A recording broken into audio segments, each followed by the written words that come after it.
Antoine Dufilo, bonjour. Bonjour. Alors, vous êtes un jeune quarantenaire. Au départ, vous étiez architecte. Et en 2011, vous avez décidé de passer à la sculpture.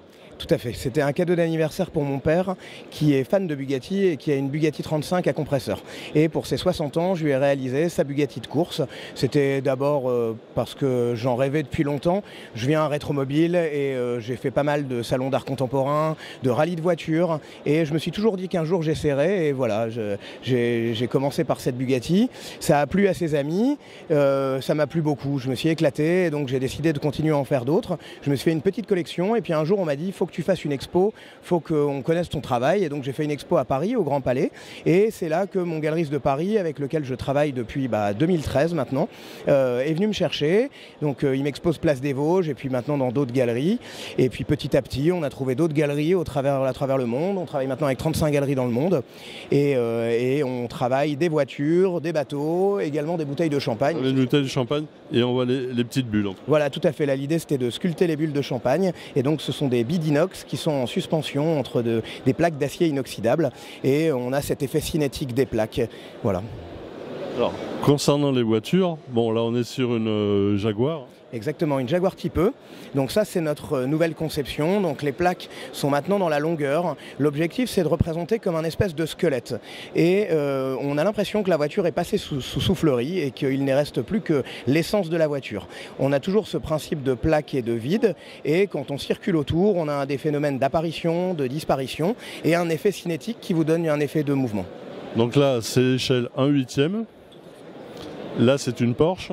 Voilà, donc ça c'est notre tout dernier modèle, c'est une 992 Sport classique qui est comme ça dans la longueur et dans un traitement de surface un peu particulier qui est microbillé. Et ces plaques donc ont des inclinaisons qui sont différentes et qui accrochent la lumière différemment, ce qui vous donne un dégradé de couleur avec les jeux d'ombrage. Et quel que soit le point d'observation, vous aurez toujours quelque chose de nouveau que vous allez voir.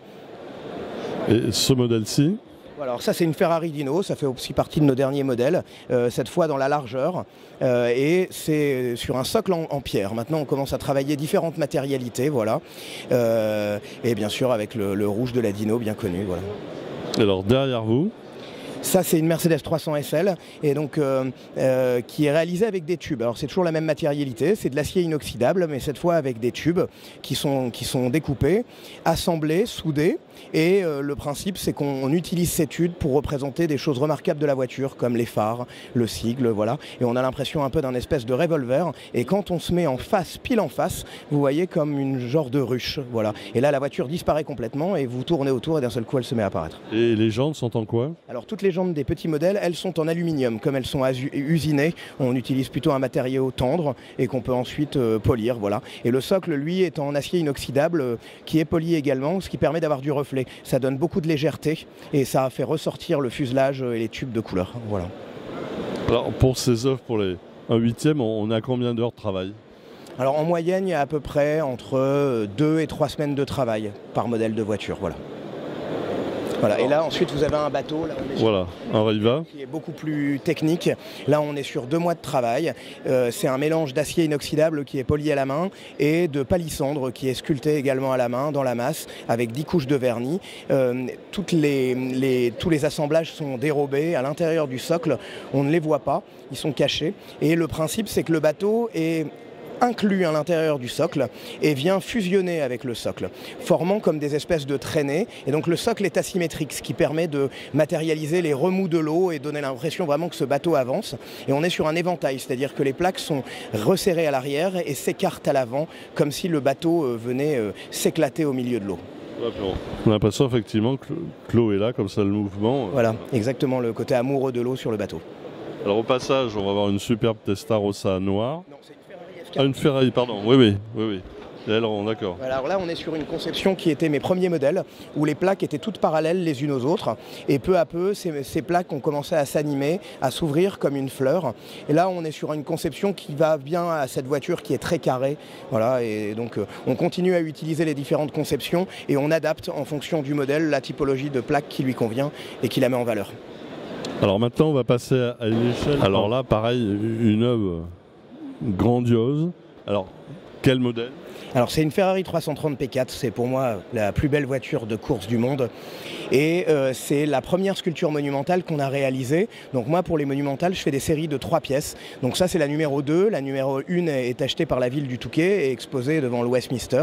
Et donc c'est un modèle qu'on a créé en 2019, c'est la première sculpture monumentale qu'on a fait et qui permet encore mieux d'avoir cet effet cinétique. Quand vous circulez autour, vous avez le vide qui passe au travers, vous voyez derrière et vous avez une vraie sensation de mouvement. Et là, on a vraiment un phénomène d'accordéon. Les plaques s'écartent, se resserrent, s'écartent. Et ça, en fonction de la roue qui va tourner. Et donc, en fonction de la position des plaques, vous avez la roue qui tourne, qui vient les écarter, qui vient les rapprocher. Voilà. Alors là, combien d'heures de travail? Alors là, on est sur 1 mois de conception et 1 mois et demi de réalisation. Voilà, à une équipe de 6 personnes. Alors, pour la petite histoire, cette œuvre, est déjà vendue et le propriétaire ne sait pas encore s'il va l'exposer dans son jardin ou à l'intérieur de son domicile. La surprise hier pour Rétromobile, il nous l'a commandé il y a une petite année et donc on lui a fait la surprise hier, il est venu sur le stand et il l'a découverte et il nous a confié qu'en fait il ne savait pas où la mettre et donc pour l'instant je vais la garder et on espère l'exposer aux 24 heures du Mans cette année. En juillet. C'est ça, exactement. On va avoir un autre modèle à l'échelle 1. Voilà, alors ça c'est notre tout dernier modèle, c'est quelque chose que je voulais faire depuis longtemps, c'est qu'elle change de couleur. Donc on a choisi 2 couleurs, un jaune et un bleu, qui l'une et l'autre se reflètent l'une dans l'autre et vous donnent du vert. Et donc ce qui fait que la voiture va passer du jaune au vert, polymiroir, ce qui nous permet d'avoir énormément de reflets, d'accentuer l'effet de vitesse et de matérialiser toute une quantité de détails qu'on ne pourrait pas voir parce qu'ils sont cachés, mais ils se reflètent à l'intérieur des roues. Et selon l'angle, voilà, la couleur va changer, les reflets se font et vous font découvrir des nouvelles choses. Alors peut-être, c'est pas encore signé, mais peut-être que ce véhicule va aller en Asie, selon.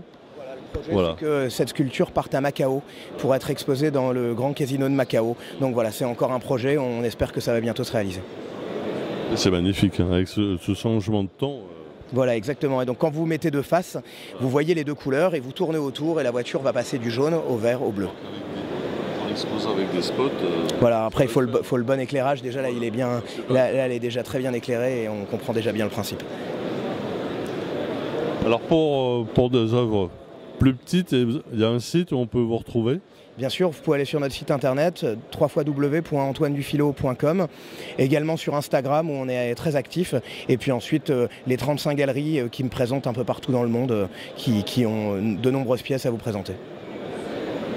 Antoine Dufilot, merci à vous et excellent salon. Merci beaucoup, vous aussi. Au revoir, à bientôt.